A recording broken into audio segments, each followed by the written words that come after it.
Hey guys, it's the Metal 5, and around this time last year, I made a list of my top 10 biggest fuck-ups on this channel.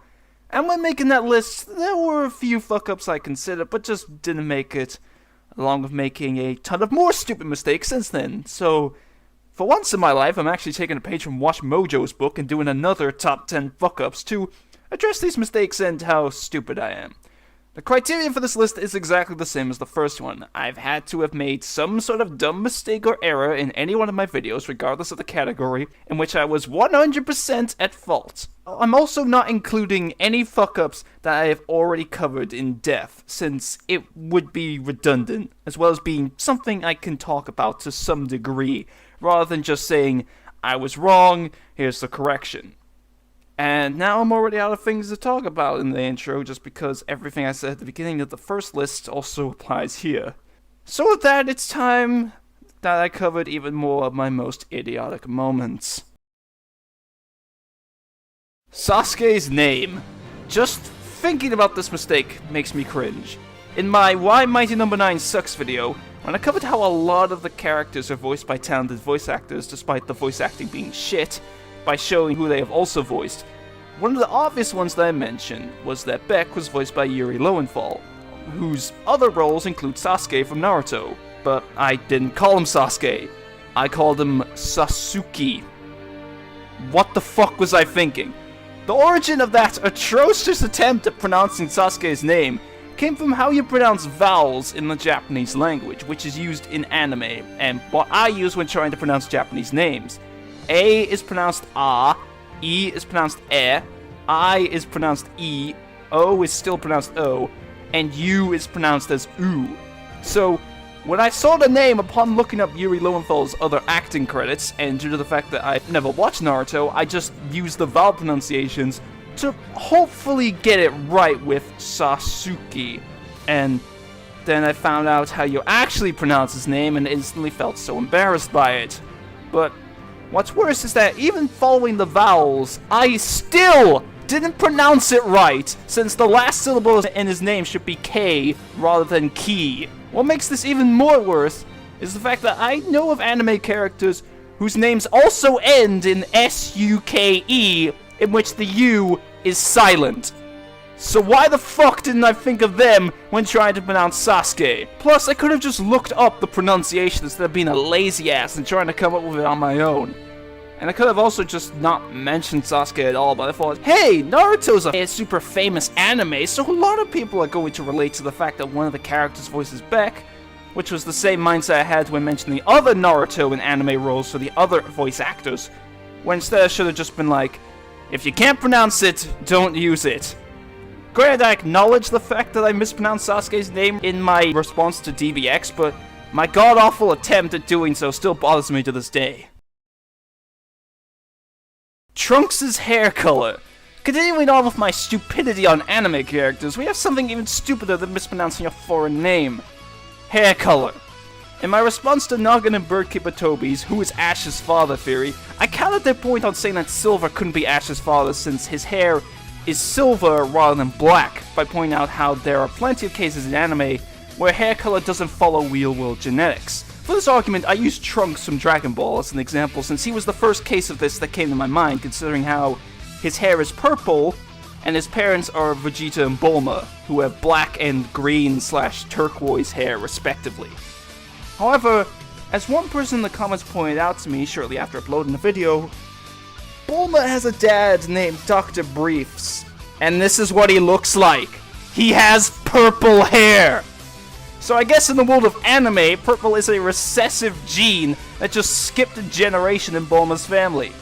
When I think of anime characters, from the ones that I know at least, the vast majority of them follow the superhero trope of having a lack of parents, either because they're dead or they're just never around and never explained. As long as they're not the kids of major characters, of course. The only main characters anime that I can think of off the top of my head who have at least one parent around is Ash and Yugi, in the Japanese version of Yu-Gi-Oh! At least. And even Goku has dead parents, both biological and adopted. So I just assumed that all the Dragon Ball characters' parents never appeared during their adulthood. Aside from Gohan and Trunks, of course. But that's not an excuse, since I went all out as best as I could in regards to genetics in my response to the Rosalina Unmasked game theory, which I also fucked up on. So it's stupid for me to not consider the fact of recessive genes and grandparents when referring to Trunks, even if he has an unnatural hair color. But hey, I also found out that Kid Trunks was voiced by Lucina, so I guess that's an upside. Adult Swim. I get a lot of comments about this one. In my why I haven't watched much anime video, I talked about how one of the reasons why I don't see much anime is because a lot of people who talk about it are American, and thus when they mention TV channels, they're referring to those in America, in which we only share a handful of channels. The only channels that I know are present in both the US and the UK are Cartoon Network, Nickelodeon, Disney XD, and Comedy Central.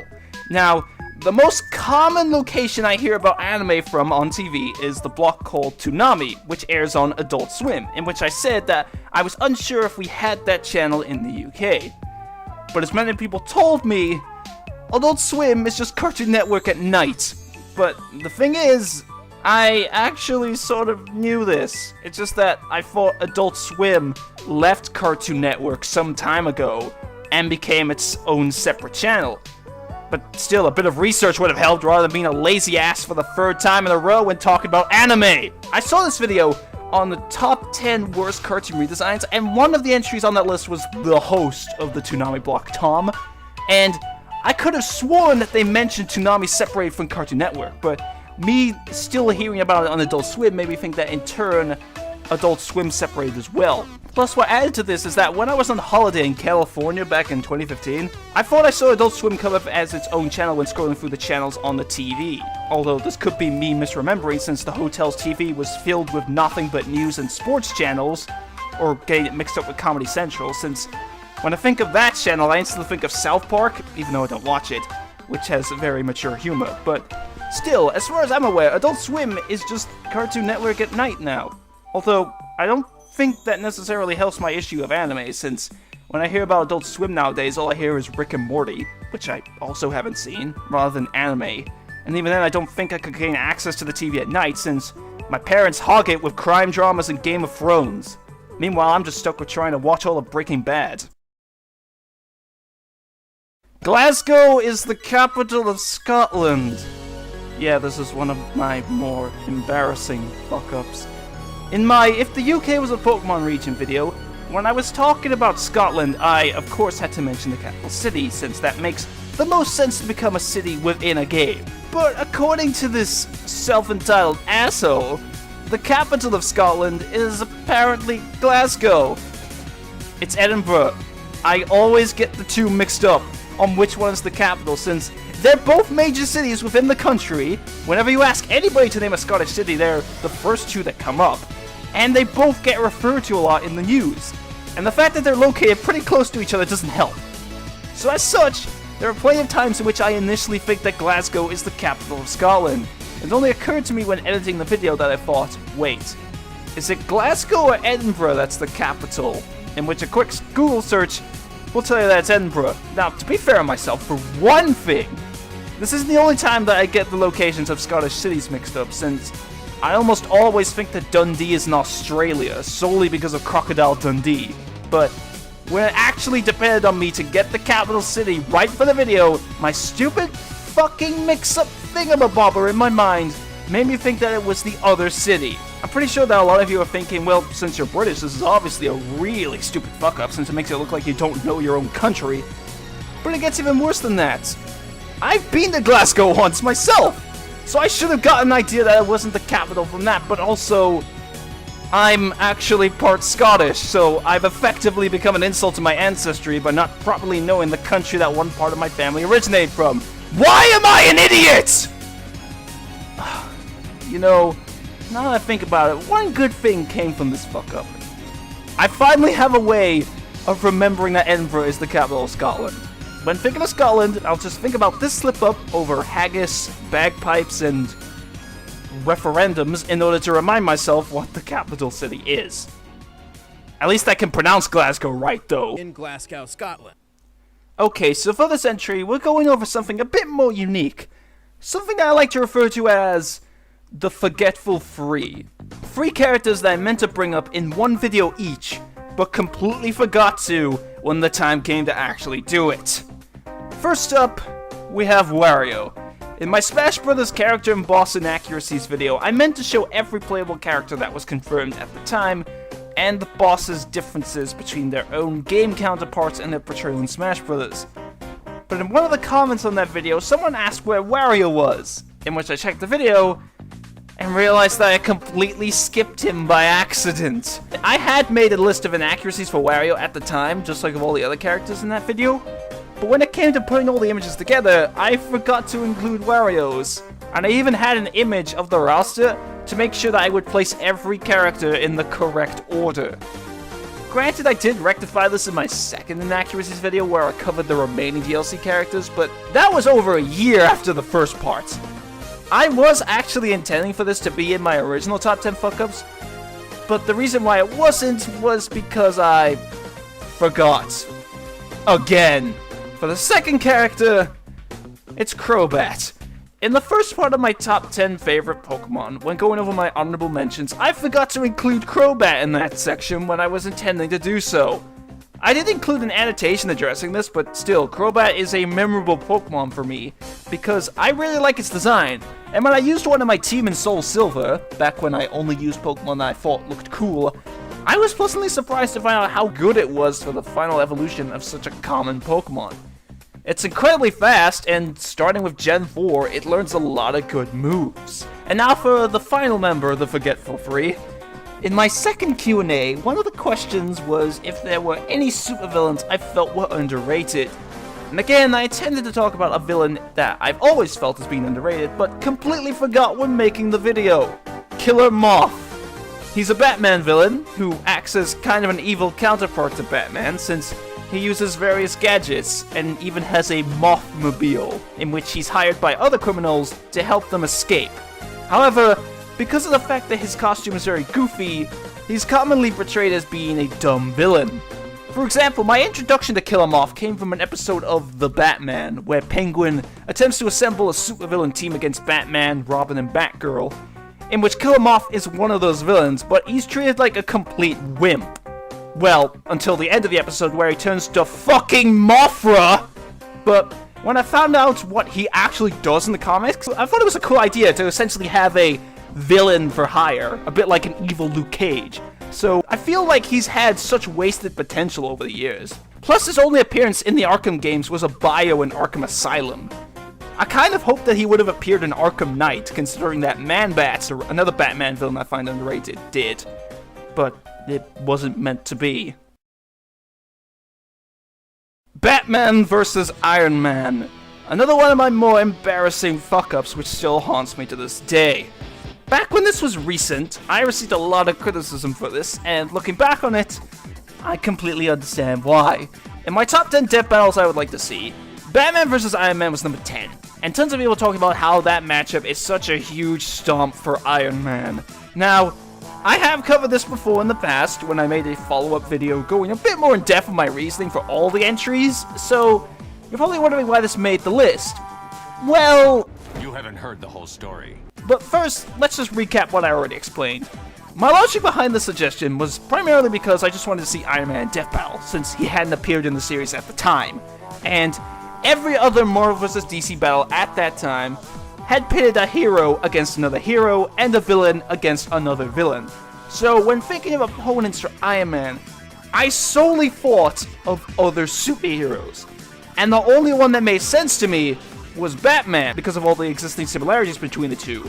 Both were billionaire playboys with no superpowers that use their wealth and technology to fight crime.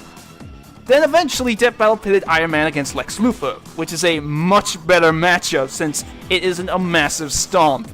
Granted, I still think that Batman and Iron Man have more connections, but Lex Luthor is a much better opponent. As for the fight being an absolute breeze for Iron Man to win, I was going off of the logic that I was using for Bowser vs. Ganon in that list, being that there have been stomps in Death Battle before, which were still highly entertaining, but I should have explained it then rather than at the end and hoping people would get where I was coming from before.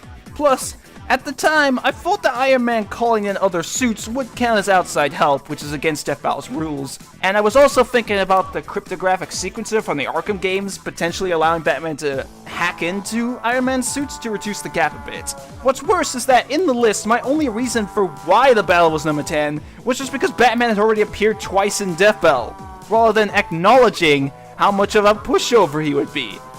But getting to the things I didn't explain back then, I had thought of a couple of Marvel vs. DC battles for that countdown, but didn't include them to prevent them from filling up the list. One of those ideas was Red Hood vs. Winter Soldier, which is a much better suggestion. I didn't include it because I didn't know enough about both of them at the time, but I had Lara Croft vs. Nathan Drake on that list and didn't know much about them either. Plus, there have been some Marvel vs. DC ideas I thought of since then that are also much better, such as Black Adam vs. Apocalypse.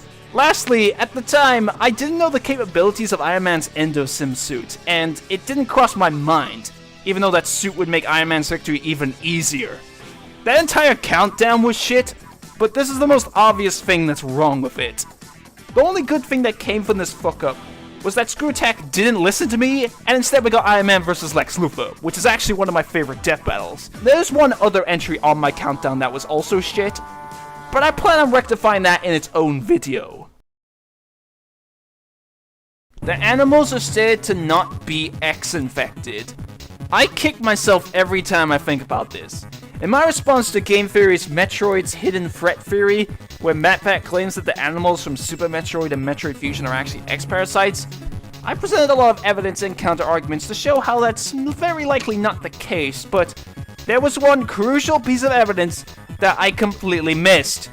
Metroid Fusion itself debunks the theory, because shortly after Samus rescues the animals, Adam informs her that they made it back to her ship, in which he scans them and finds no signs of X-parasites within them.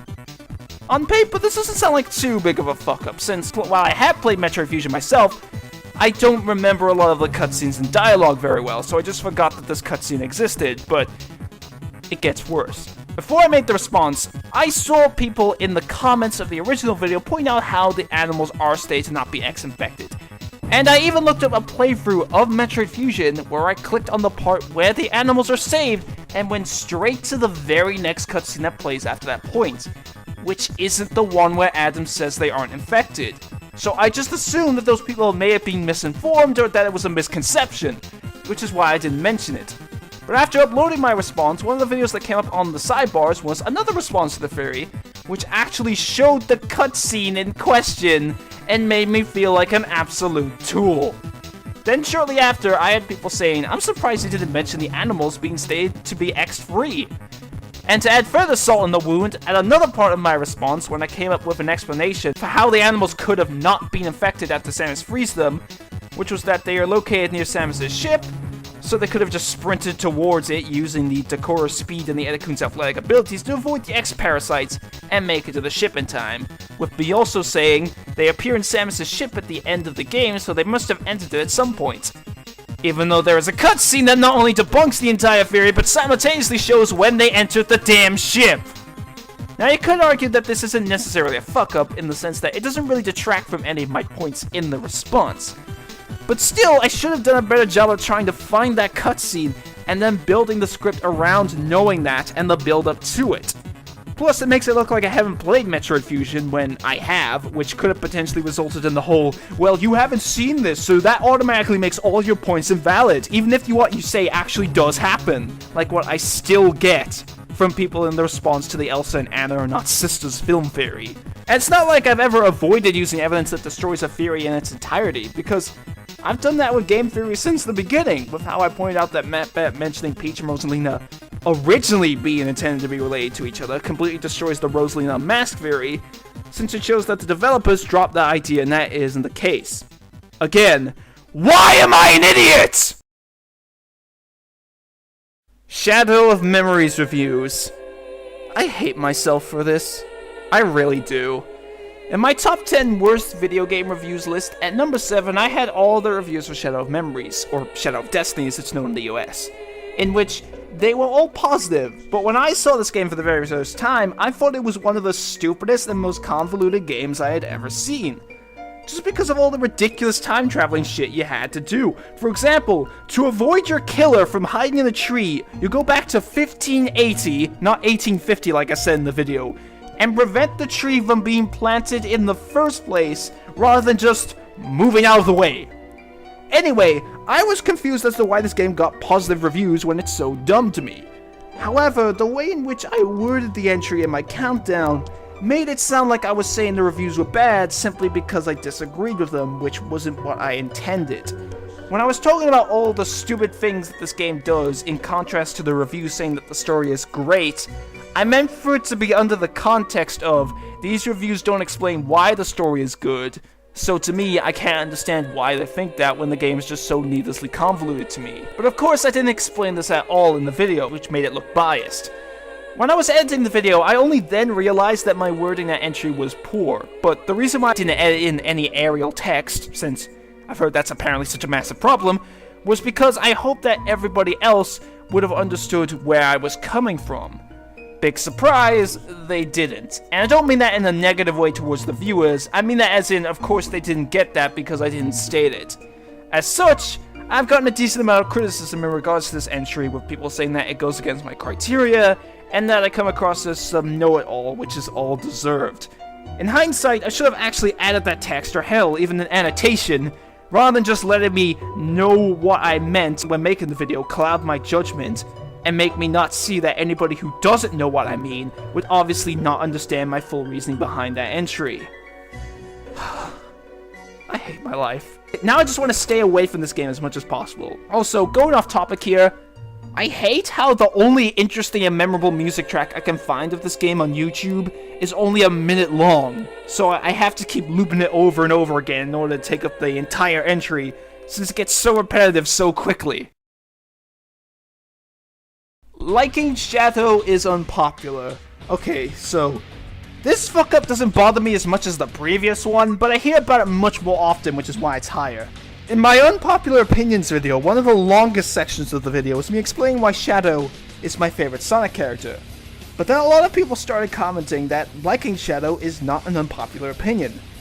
Prior to making that video, I had seen Shadow as being a bit of a controversial character, considering that I heard that while there are a lot of people who like Shadow, there's also a lot of people who dislike Shadow because they think he's too dark and edgy for the series.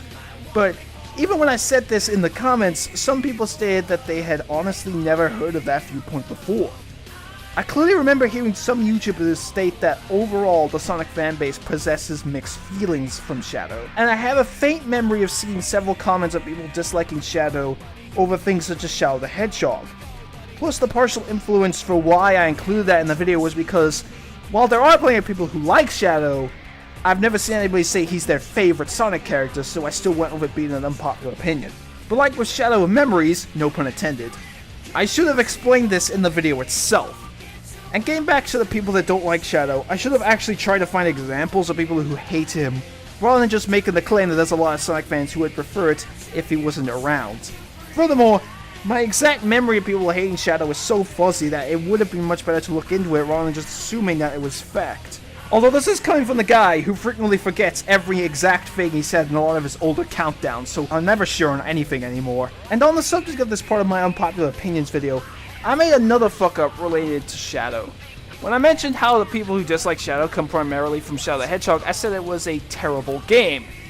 But then there were a decent number of people in the comments talking about how they like Shadow the Hedgehog. I was aware of people who like the game, but I thought it was the minority, so I wasn't so bothered over making my opinion sound like fact, just because I thought that was the general consensus of the game. But in hindsight, I regret saying that, since when I look back on it, I get the impression that I'm unintentionally trying to get at the people who like the game and make them feel like their opinion is wrong. I should have just added the typical "in my opinion" at the end of that statement, because I don't want to put people down for having an opinion, and I was in no way right to say that considering it was on the video of unpopular opinions. But hey, live and learn, I guess. But when I was making all of the entries for this list, there were a few that I was a bit unsure of where they should go.